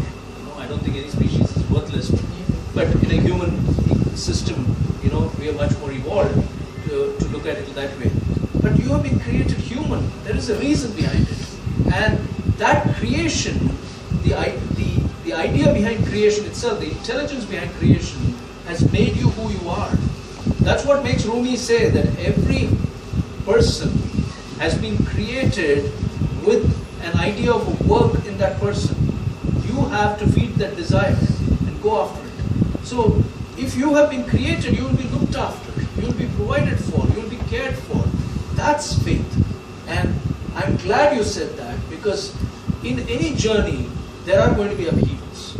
If you worked for 50 years in an organization and got a nice watch as a parting gift and a set of stock options and a retirement plan, it's not as if your work is going to be without challenges or your life is going to be without challenges. Whereas if you did what you believed in and what you loved doing, there are going to be challenges there also. But at least you're happy dealing with those challenges. And that's the important point. That's a very important point. Thank you for bringing that up. So let's come to the story back here, Rajesh's story. Rajesh, how did the idea of, the 2 questions I have, I'll ask both Nina to answer. How did the idea of starting an enterprise like Tamizhan Curries come about? Yeah, and the business on and அந்த பிசினஸ்ல இப்போ 2 வருஷத்துக்கு மேல ஆயிடுச்சு. டிபிக்கலா நம்ம business என்வாயன்மெண்ட்டை பார்த்தோம்னா இன்னைக்கு there are a lot of pressures. Scalability பண்ணலாமா, இது எப்படி ஒரு பப்ளிக் லிமிடெட் கம்பெனி ஆகலாமா, ஒரு all over south India expand பண்ணலாமா, எக்ஸ்போர்ட் பண்ணலாமா அப்படிங்கிற தோணல் தான் வரும். Now typically the pressures of entrepreneurship are such that if you do anything good, there are many takers and people want to drag you into a larger scheme of things. Adla pointe won't you compromise on this idea of happiness that you found for yourself? So how are you balancing this challenge? வேலையை விட்டப்புறம் தமிழன் அப்படிங்கிற ஒரு business பண்ணணும்னு வந்து நானும் விரும்பி நான் என்னன்னா சர்வைவலுக்கு தான் பண்ணேன். ஸோ வேலையே செய்யாமல் இருக்கணும்னு தான் நல்ல வேலை, பட் அது பண்ண முடியாத வேலை. யாரும் ஒருத்தர் சொன்னார், பேர்லாம் நான் வச்சுருக்கேன். அவர் சொன்னார், நம்ம வேலை செய்யறதே ஒரு கோடியான விஷயம். வேலை செய்ய வைக்கிறாங்க, நம்மளுக்காக இல்லை மற்றவங்களுக்காக. ஸோ வேலை செய்யணும்னு அவசியமே கிடையாது, வேலை செய்யாமல் இருக்கலாம். ஆனால் சர்வைவலுக்காக நம்ம வந்து அது ஒரு ஆரம்பிச்சு பண்ண தான் பண்ணுறது. ஐடியா எப்படி வந்ததுன்னா தெர்ஸ் அ நீட். எதுவுமே ஒரு பிஸ்னஸ் நீட் வச்சுதான் அந்த ட்ரூத் ஸ்பேஸ் பார்த்தேன். அப்போது அந்த பிஸ்னஸ் ஆரம்பித்தேன். ஓரளவுக்கு தான் போயிட்டு இருக்கு. பட் ஆப்ரேஷனல் ப்ரெஷர் கண்டிப்பாக இருக்கும். ஏன்னா அதுவும் ஒரு ஃபேமிலி பேக்ரவுண்ட் வந்து பிஸ்னஸ் எதுவுமே இல்லை அப்படிங்கும்போது இப்போ நம்மளாம் எல்லாமே ட்ரைலர் நேரம் தான். அது ஒரு பெஞ்ச்மார்க் கூட கிடையாது. இது மாதிரி ஒரு இருக்கிறானா கூட கிடையாது. காப்பி அடிக்குது என்னன்னா நம்மளே பண்ணணும், தோப்போம், முத்துவ சொத்துல ஒரு பக்கம் வழி இல்லையா திரும்பிடலாம். ஸோ இதே மாதிரி தான் பல விஷயங்கள் ட்ரை பண்ணிட்டு இருக்கோம். இல்லை நீங்கள் அடுத்த செகண்டாக கேட்ட கேள்வி பார்த்தீங்கன்னா அது இப்போ என் மனசை திருப்பி வர ஆரம்பிச்சு. என்னன்னா திருப்பி என்ன பண்ணுவோமோ அதே காமெடி வேறு மாதிரி பண்ணுறோமோ. ஸோ சரி அது பண்ணக்கூடாது. அது என்னன்னா திருப்பி இதே விஷயம் திருப்பி பணம் சார்ந்த ஒரு வாழ்வுக்காக பணம் திருப்பி ஒரு ஈகோ வருது, ஒரு நான் ஜெயிக்கணும், திருப்பி போராட்டம், யாரும் நம்மளை கவனிச்சுட்டு இருக்க மாதிரி அப்படின்னு அந்த அது நம்ம யோசிக்க ஆரம்பிக்கும் போது தெரியல இங்கே ஒரு இடத்துல அதுக்கு ஒரு ஸ்டாப் வைக்கணும். ஆனால் மாடு வந்து சொல்ல வச்சுருக்கேன் அது ஒரு மாதிரி பேஷனாக இருக்குது. I mean, passion விட அது Yeah, in fact, that was my question. How does a dairy fit into your scheme of things? ஒரு பக்கம் ஒரு for-profit business பண்றீங்க, இன்னொரு பக்கம் you are raising a dairy farm. அதுவும் for-profit ஐடியாவா இல்லை அது நேச்சர் லவ்விங்காக ஐடியாவா, என்ன எப்படி அது வந்து? நேச்சர் லவ்விங் ஐடியானா நான் மாடை போய் வெடிங் மட்டும் பார்த்துக்கிட்டோம்னா வேணா தடவை கொடுத்துருக்கேன். இல்லை அப்படியே ப்ராஃபிட் தான், காசு தான். ஆனால் எதை இழக்கிற மாதிரி வாட் இஸ் தி காஸ்ட், எதை இழந்து நான் சம்பாதிக்கிறேன். மாடு பொறுத்த வரைக்கும் என்னன்னா அது மாடும் தமிழனும் என்னை வந்து அடுத்த கட்டத்துக்கு கொண்டு போகல. எனக்கு வந்து தேவையான பணம், முதலிய மன நிம்மதி, மன நிறைவு, பீஸ் ஆஃப் மைண்ட், அதுதான் வந்து டார்கெட், அதுதான் வந்து எய்ம். பணம் போதும் ஃபார் சர்வைவல், அதுதான் டார்கெட். இப்போ தமிழ் வந்து அடுத்த கட்டத்துக்கு நம்ம மூவ் பண்ண ஆரம்பிக்கும் போது தான் யோசிக்கிறாங்க. இது அப்படி கிடையாது. You can there's no value. நான் வந்து சேல்ஸ் அதிகமாக போச்சா கம்மியாக போச்சான்னு பார்க்க வேணாம், என்ன காரணமோ அது எழுதி கொடுக்கும். அந்த ரிலாக்ஸாக போதும் ஆசைப்படுறது மனசோட. ஓகே, நீங்கள் சொன்ன மாதிரி இது காம்ப்ரமைஸ் ஆகிடக்கூடாதுன்னு ஒரு பயம் இருக்குது. முதல் கேள்வி கேட்டீங்க, தமிழ் வந்து அந்த நீட் பார்த்து ஆரம்பித்தேன். அது ஒரு தேவை இருக்குன்னா நல்ல உணவு கிடைக்கிறது ரொம்ப கஷ்டமாக இருக்குது. ஸோ அது வந்து ஒரு மன நிறைவு இருக்குது, தரமாக கொடுத்து அதே தான் பால் கொடுக்குற பால் தரமாக கொடுக்குறோம் மன நிறைவு. ஸோ இப்போ இருக்கிற நிலைமையில நீங்கள் வந்து அந்த entrepreneurial what shall I say attraction, temptation, அதுக்கு சக்கம் பண்ணுவீங்களா நீங்க இல்லை ரெசிஸ்ட் பண்ணிடுவீங்களா? ரெசிஸ்ட் தான் பண்ணுவாங்க. திரும்பி போயிட்டு நான் வந்து ஏஞ்சல் இன்வெஸ்டர் பார்க்கலாமா, இவங்க ஈக்விட்டி பார்க்கலாமா, அது மாதிரி யோசிக்க ஆரம்பிச்சோம்னா திரும்பி அப்புறம் நோ பாயிண்ட். அது தான் சொல்கிறேன், வேற கலரில் பண்ணி பார்க்குறேன். அதுக்கும் போக மாட்டேன்னு நினைக்கிறேன். நான் என்னை பொறுத்த வரைக்கும் எனக்கு என்ன தேவைன்னு தெளிவாக இருந்தேன், இப்பயும் இருப்பேன்னு நான் நம்புகிறேன்.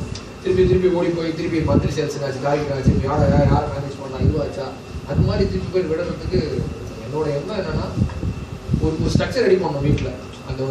அது அந்த பால் பிஸ்னஸ் டெய்ரி ஃபார்ம் தானாக வீட்டுக்கு ஒரு 30,000 40,000 மாதத்துக்கு வர மாதிரி பிளான் பண்ணிட்டோம்னா அதுக்கப்புறம் நம்ம ஊர் சுற்றுறது, சும்மா இருக்குது, புக்கு படிக்கிறது, இது மாதிரி விஷயங்களை போய் ஃபாலோ பண்ணணும். அது ஃபேஷன். இப்போ அவங்க பண்ணுறது தான் ஃபேஷன். டான்ஸாக இருக்குது, நம்மளும் ஒரு லெவலில் டான்ஸர், காலேஜ் லெவலில் டான்ஸ் வச்சுக்கிட்டேன். அது சூப்பர். இப்போ அது மாதிரி நம்மளுக்கு ஒன்றும் கிடையாது. மாடு வளர்க்குற ஃபேஷன் அப்போலாம் சும்மா அது போய் மாடு வளர்க்குற ஃபேஷன், மாடு சாப்பிடும்போது பால் அது நம்மளோட பிஸ்னஸ் ஒரு idea which is very peace of mind இருக்கு, ப்ரெஷர் கிடையாது, பீப்புள் ஹேண்ட்லிங்கை கூட பெட்டராக இருக்காது.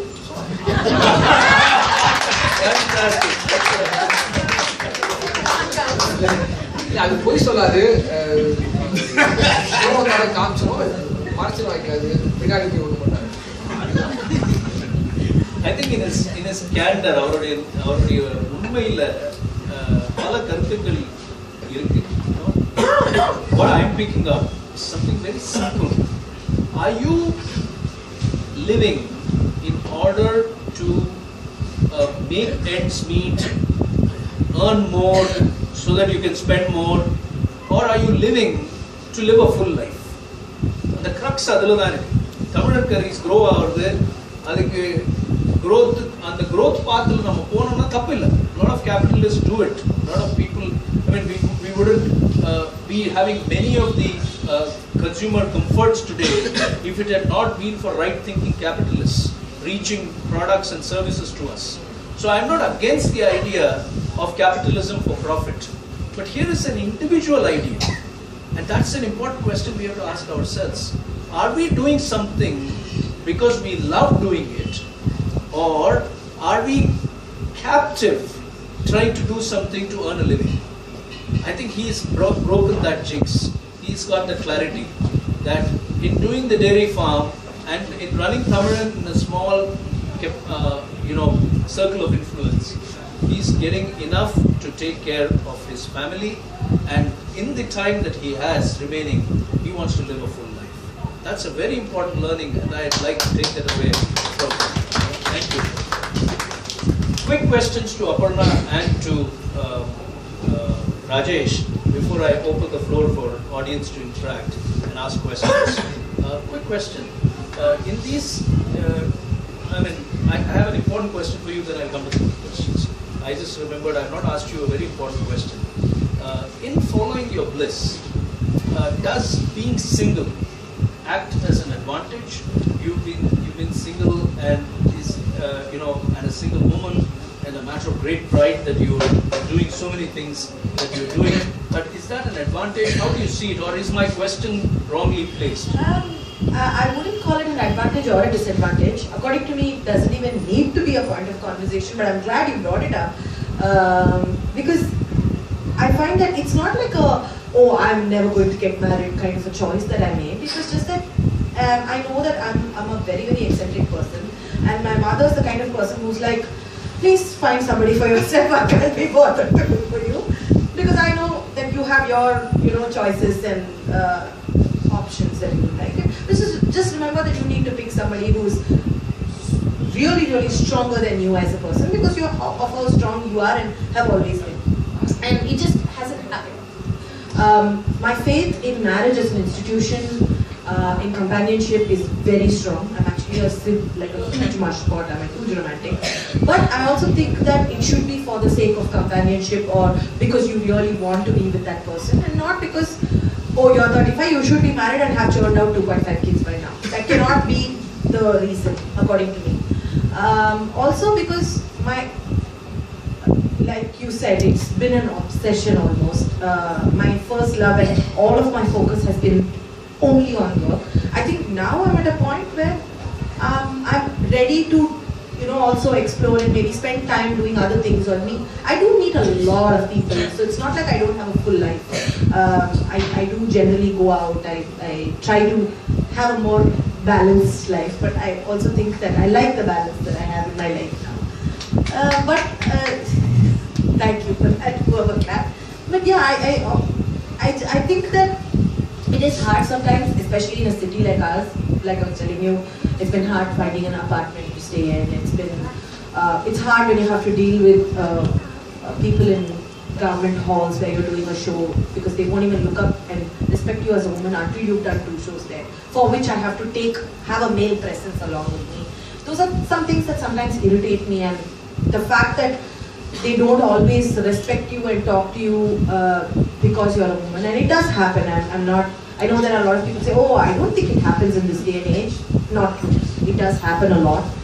Even with Madras Dance Arts, on the opening day, we have a caretaker in the building where every other business in the building is an IT firm or an insurance company, which is run by men, and largely men. It's a commercial building. And he actually walked up to me and said, I'd like to meet your parents. So I looked at him and I said, why? No, I just want to tell them that I will take good care of you. I'm like, I don't need you to take care of me. It's a business I've started here. And he did not understand that point. And it so happened that on that day, Amma wasn't there because she couldn't travel. She came about a week later to see the plays. And these are very little things in which you face misogyny every single day. And it does get hard, but now I've just realized that I just have to railroad over these people and but it's important, I think, for women, young women especially. This is something I keep telling the girls I work with also, that you need to make sure that you're not opting for marriage or choosing to get hitched or being pressured to get hitched because you know what, you have to do it, it's time, you are at this age, you have to get married. It has to be a choice that you're making, that you know what, I like this person, I can imagine myself, I can visualize myself spending the rest of my life with this person. That is why I'm doing it. And you know what, hey, life is never predictable. You could be wrong, you could be right. And that's how it goes. I think there's a lot of conditioning here that, you should have finished all of these things. You should have bought a house, you should have bought a car, you should be steeped in debt. I don't think it's that. I think it has to be, you find out who you are, what you like, what you want, before you decide to or choose to let another person. Fantastic. I won't add to that answer. That's a completely original answer and totally supported. Now to the quick questions, to both of them, and then for the audience to ask questions. Your quick question is, when you are immersed in your creative process, you are enjoying yourself, you're so full of life, but then you also have to live in the real world. So how do you deal with worries and insecurities when they come calling? What do you do? You take a nap. No, honestly, sometimes I find that it really helps. If I'm starting to get really overwhelmed, I'm just like, okay, you know what? Tune out, switch off everything, take a nap. Sometimes that gives me perspective. Music helps. Literally actually tuning out. And one valuable advice that I've gotten in my life is, when you have a problem, always step outside the problem. And I find that helps. Not letting yourself get mired in it, but just like stepping out and saying, okay, it's not happening to me, how would I deal with it? And I find that I've become a fairly good crisis manager, problem solver because of that. Fantastic. Your answer for the same question. Before that, one விஷயம் நான் சொல்றேன். இப்போ career பற்றி பேசுறோம்னா இந்த மாதிரி வேலையை விட்டுட்டு வரோம். என்னன்னா வைஃபோட பார்த்து சொல்லணும். ஏன்னா நம்ம வந்து ஒரு விஷயம் வந்து அடுத்த 10 வருஷம் என்ன பண்ணுறோம், அடுத்த 20 வருஷம் என்ன பண்ணுறோம், வாழ்க்கையை பற்றி எது போதும் கனவு அப்பா அம்மா பொறுத்த வரைக்கும் அவன் வாழ்க்கையை அவன் வந்து ஹேண்டில் பண்ணிப்பாங்க அப்படின்னு சொன்னாலும், குழந்தைங்க கெரியர்லாம் யோசிக்கும் போது இந்த பிளிஸ் கேச்சர் எல்லாருக்குமே அவங்களோட ஸ்பௌஸ் யார் இருக்காங்களோ அவங்க பெரிய சப்போர்ட் அவருக்கும் அப்படின்னா யாருமே சொல்லுவது அப்படியே பார்த்தீங்கன்னா என்ன விஷயம்னா, எப்படி பல ப்ரெஷர் இருக்கும் ஆஃபீஸ் போகும்போது. அவங்க ஆஃபீஸில் ப்ரெஷராக இருந்தாலும் அதுக்கு அவங்களுக்கு ஒரு லெஃப்ட் கிடையாது. நான் வேலையை விட்ட பரவாயில்ல, அவங்க வேலைக்கு போகிறாங்க கூட வந்து வேலைக்கு போகிறோம். இதெல்லாம் இருக்கு. வேலையை விட்டு கைத்தட்டல் வாங்கிட்டேன் நான். ஆனால் நிஜமாக கைத்தட்டல்லாம் இவங்களுக்கெல்லாம் போய் சேரணும். அது இல்லைன்னா அது இருக்கதான் செய்யும். அதை பற்றி நம்ம கவலைப்பட அவசியமே கிடையாது. அவங்க சொன்ன மாதிரி தூக்கம் ஒரு பெரிய விஷயம். அப்படி இல்லைன்னா எனக்கு என்னன்னா, we have a team in Tambaram. எப்படின்னா தம்பிகள் 2 பேர் இருந்தாங்க. அகத்தியும் ஒன்று வச்சு we are doing lot of social activities. அதில் அங்கே போனாலே நம்மளுக்கு இது மாதிரி வரைக்கும் பிரச்சனைலாம் நம்மளுக்கு அக்செப்ட். இல்லை நீங்கள் கவலைப்பட்டு ஒன்றும் ஆக போகிறது இல்லை, கவலைப்பட்டு அது என்ன ஆக போகுது பார்த்து தான் அவனும் ஃபேஸ் பண்ணி தான் ஆகும். Sorry, I'm just going to add. I also think that I do this, it may not seem very nice, but if you always think of somebody who has it worse off than you, you know that your problems, you put your problems in perspective. You tend not to worry about it. I mean, what are you going to gain by worrying? Something that you've also said, I think. Yeah, I totally relate to that. No point worrying when you See, can't do anything. This conflict will always be there, bills versus bliss. This conflict will always be there, and you're not going to have a worry-less life or a problem-free life. You have a choice to be non-worrying, because worries don't solve problems. Worries solve problems, then the whole world would be free of worrying, and the whole world would be free of problems. But why do people worry all over the world? Why do people have so many problems? We don't see it as being solved by worrying. So non-worrying is a great state to be. That's something that Vani and I have trained ourselves in. This is what we teach people. We encourage people to pause and reflect. So in both the answers, that's what I picked up. Keep moving. Keep moving. Go do what you love doing. If it's serving somebody, what he talked about. If it's the dance that makes you immerse yourself away from your worldly challenges, go through that process of immersion.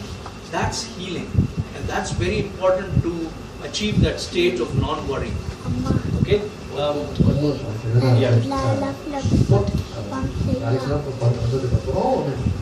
கஷ்டத்துக்கு கடனே வாங்காதான் கடன் தான் வாங்கிடுறேன். So இந்த பக்கம் வந்துட்டு அப்படியே எல்லாமே happy அப்படிலாம் ஒன்றும் இல்லை. ஸ்ட்ரகிளிங் எல்லாம் அதுவும் சொல்லிக்கிறேன். அதுவும் சந்தோஷம் மட்டும் சொல்றது ஸ்ட்ரகிளிங் எல்லாம் but it's worth the struggle, because at least you're doing something that's meaningful. Like you said, we are enjoying the struggle. Exactly, enjoying the struggle. It's not like everything is hunky-dory and You're not going to have following your bliss does not give you a visa to a problem-free, challenge-free life. But the challenge becomes interesting and not debilitating. That's been our learning. We're carrying a mountain of debt on us. You know, our bankruptcies left us with $1 million in debt, 179 people to be repaid, court cases, police complaints and all of that. But we travel with that responsibility, but not with that burden. There's a big difference. We see it as a responsibility and not as a burden, and that comes from being rooted to our bliss. So we have very little time for questions, so keep it very sharp, very tight, and I will stop you after 2 questions. Maybe that's the best that we can accommodate, and your answers also have to be very brief because we do need to end on time.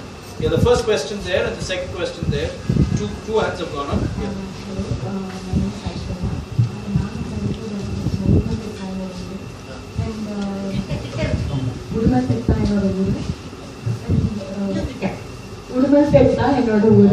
It was very interesting to learn about both of you.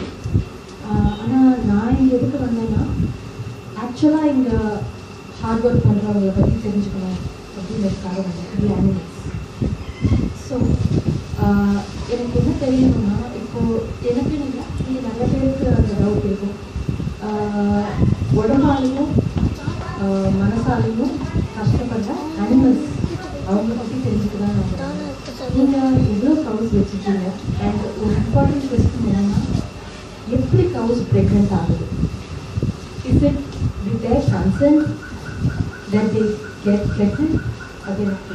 I think this will be a longish answer and it's outside the scope of today's conversation, so offline it will be better. I'm just being the voice of those who cannot speak. No, I don't deny you the question, but I have very limited time, so this will be a long answer. I can sense. It's always easy to ignore the truth. Offline, it's not focused on the subject that we're dealing with. The second question, Dr. Chari. I can answer you. Yeah. Sorry, again Rajesh, do you make full use of them? Milk tavara, how do you deal with the excreta, which is very, very resourceful? Do you make use of that? Lack of space, madam. Lack of space நால நான் வந்து use பண்றது இல்ல. வெளியே வந்து இது வச்சிருக்காங்க, nursery மாதிரி வச்சிருக்காங்கல்ல, அவங்க வந்து சாணி எடுத்துட்டு போறாங்க. அதே மாதிரி urine is also very, very useful. பக்கத்துல யாரெல்லாம் கேட்கறாங்களோ பிடிச்சி கொடுக்கறது, மற்றபடி கலெக்ட் பண்ணி அது ஒரு வியாபாரமோ பிசினஸோ பண்ணல. So he's saying he can use, they're using it efficiently. Geeta, your question please. That's the last question for the evening, please. I don't have a question, but I don't think this is making justice, making us ask questions and not answering it. I'm sorry, Karis. That's okay. That's your call. I am the curator. I'll have to go with my judgment over here. Okay, you're new to the show. This is the first time that you're seeing us, but we manage time over here. So yes. Truly appreciate your points that you shared with us. Rajesh, unga life la Mahatma Gandhi சொன்னார், மனுஷனோட நீட்ஸ்க்கு இருக்க கிரீடுக்கு இல்ல, மகாகவி வார்த்தையா சொன்னார், மனதில் நீதி வேண்டும். இது ரெண்டுமே உங்களுக்கு இருக்கு. அவங்க ரெண்டு பேரும் என்ன மாதிரி இன்ஃப்ளூயன்ஸ் பண்ணியிருக்காங்க, and what has been the influence of Mukhi Vaishnav in your entrepreneurial journey? Okay, please keep it very brief. Just a minute each, and then. புத்தகம் படிக்கிற பழக்கம் உண்டு. எப்பவுமே நிறைய தலைவர்கள் நான் சொன்ன பயோகிராபிஸ் நிறைய படிச்சதுனால தான் எனக்கு பெரிய மாற்றம் புத்தகம் தான். அது வந்து காந்தியாகட்டும், பெரியாராகட்டும், சொன்ன பாரதியார் கவிதைகளாகட்டும், எல்லாமே வந்து ஒரு புத்தகம் நான் ஒரே வழியை சொல்லி நினைக்கிறேன். ஒரு புத்தகம் வந்து ரெண்டு வாழ்க்கை மாதிரி, நம்ம வாழ்க்கை வாழற மாதிரி ஒரு புத்தகம் ஒவ்வொரு வாழ்க்கை, ஒவ்வொரு புத்தகமும் ஒவ்வொரு பாயிண்ட் ஆஃப் வியூவும் நம்ம வந்து அழகாக சொல்றதுனால எல்லாரோட இன்ஃப்ளூயன்ஸ் இல்லாமல் ஒரு மனுஷன் இந்த அளவு வர முடியாது. நீங்கள் சொன்ன மாதிரி எப்படி காந்தி கிட்ட கற்றுக்கிற மாதிரி எல்லா தலைவர்கிட்டும் கற்றுக்கலாம். அவருக்கு மட்டும் நாம் சுற்றி இருக்காருக்கிட்டையும் கற்றுக்கலாம். No, I don't have the time. We are very clear about our timing. I cannot allow you. I'm very sorry. You can take it offline. Okay. He's here. You can take it offline, but not here. Okay, you asked me about Mukhi Vaishnav. Granted, I was unhappy that I was not in a college which had a large campus, and or that I was traveling out of the city and staying in a hostel and having a college life. But one thing that I've learned is the college was very, very encouraging. I went for my interview with no certificates, no awards, nothing. I just went on my personality and how I speak, and they were very clear about the fact that you are somebody who knows what you're doing. As long as you have a college spirit or a team spirit, we are happy to take you on. And I remember that was my conversation with the principal there. They do have something called the entrepreneurship cell development, which we took part in, and we had to create a business and do a projected growth and all of that. Even though I studied visual communication, which I'm biased, it's one of the better departments in the college. I had a lot of fun. We had a great department. But it was all the other external stuff that they supported in there. The college is very supportive of if you're doing other things outside as well. And they sent me for a lot of competitions in college. I represented the college in a lot of dance competitions. And I think all of that kind of contributed to how I wanted to be. And my association with the college hasn't stopped. I'm on their external faculty for their club activities for contemporary dance. I went back a few years to choreograph for my department. I keep getting called back as a judge. So the association and relationship hasn't stopped. So I would say, yeah, pretty big influence on our. Thank you, Aparna. Thank you so much. So on that note, let me bring this program to a close. Please bear with me while I come back with a rap at the very end, the last 30 seconds. But let me invite Parandaman to give away the most cherished Bliss Catcher trophies to both Aparna and Rajesh. Rajesh, here's your trophy. Thank you for being a Bliss Catcher and thank you for being on the show. Both of you get the mugs also. And both of you get the beautiful mugs that are going to make your morning special. Okay. Thank you, Parandaman. Thank you for all the arrangements. And for those of you who've been asking why we are so particular about time, this is something that gives me great joy. To start a program on time and end on time. And I can't be doing justice to a Bliss Catcher show if I'm not following my own pace. So please bear with me. Please feel free to stay back and interact with the guests. What I would like to do as a summary today is to lean back on my favorite Rumi again. Jalaluddin Rumi and what he said. Both the stories to me converge in this line of Rumi's. He says, give everything for love. Give everything for love. If you are a true human being, half-heartedness does not reach you to majesty. So anything done half-heartedly will not let you live a full life. Give everything away for love. What you love, for what you love, and do what you love. That's what he says. And I see that in both their stories, Aparna's story and Rajesh's story. And both are real stories where they are going through the journey. In our curation of Bliss Catchers, we are very clear. If Rajesh is showing that he is at a crossroads where he is in doubt, where he is facing problems, Aparna says, I've not achieved the balance yet between entrepreneurship and creativity. What we want you to take away is that is life. This is not a race to reach a particular podium and win a medal. The journey is the reward.